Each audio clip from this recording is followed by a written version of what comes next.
Nous allons étudier aujourd'hui les calculs de court-circuit. Nous allons commencer par quelques définitions.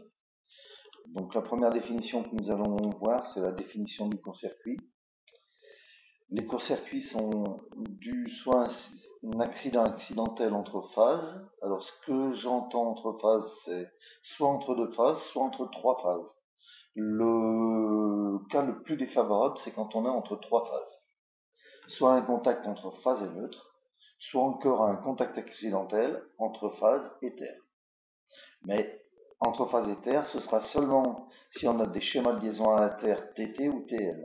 On a vu que en schéma de liaison à la terre IT, le contact entre phase et terre ne pose pas de problème au premier défaut, il posera problème au niveau du deuxième défaut. On aura un court-circuit sur un deuxième défaut qui normalement ne doit pas arriver souvent quand le schéma de liaison à la terre IT est bien entretenu. Alors, je vous renvoie au cours de première pour ça. Les calculs de court-circuit peuvent provenir d'un défaut d'isolement ou d'une fausse manœuvre.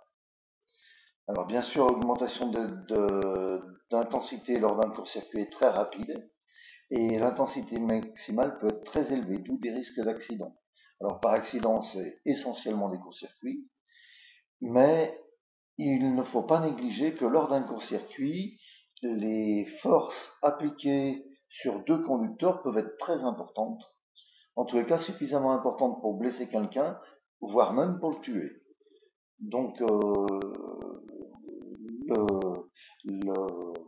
l'accident n'est pas uniquement l'incendie et tout ce qui en découle, mais ça peut être aussi physique, dû à ces forces. En courant alternatif, l'étude de l'intensité de court-circuit est très complexe, car il faut tenir compte de la résistance du circuit, de son inductance, de sa capacité, des caractéristiques de la source d'énergie, l'alternateur ou le transformateur, des distances de ces sources d'énergie par rapport au point où se produit le court-circuit. On va voir tout ça en détail dans la suite. Alors, c'est bien beau tout ça, mais ça sert à quoi? On va voir ça un petit peu plus tard. Pour le moment, on va terminer de voir les définitions. Alors, dans définition, on va parler de pouvoir de coupure. Donc, le pouvoir de coupure d'un disjoncteur, c'est sa capacité à couper un court-circuit. C'est défini en ampères ou en kiloampères. La plupart du temps, c'est plutôt en kiloampères, parce que le pouvoir de coupure, c'est souvent une valeur d'intensité assez élevée.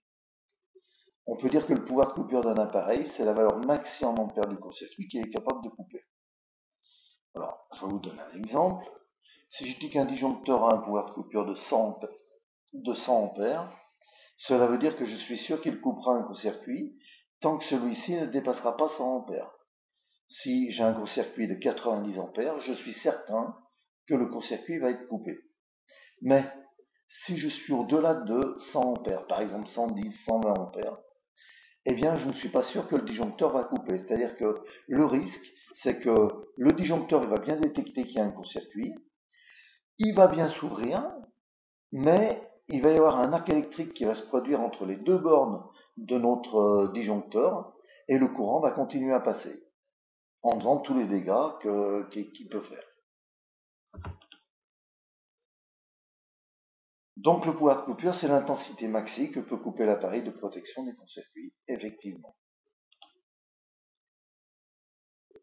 Alors, on revient sur la nécessité de calculer les court-circuits. En fait, par rapport à la question posée tout à l'heure, en fait, les calculs de court-circuits sont indispensables parce que c'est ceux qui vont nous permettre de bien choisir notre matériel.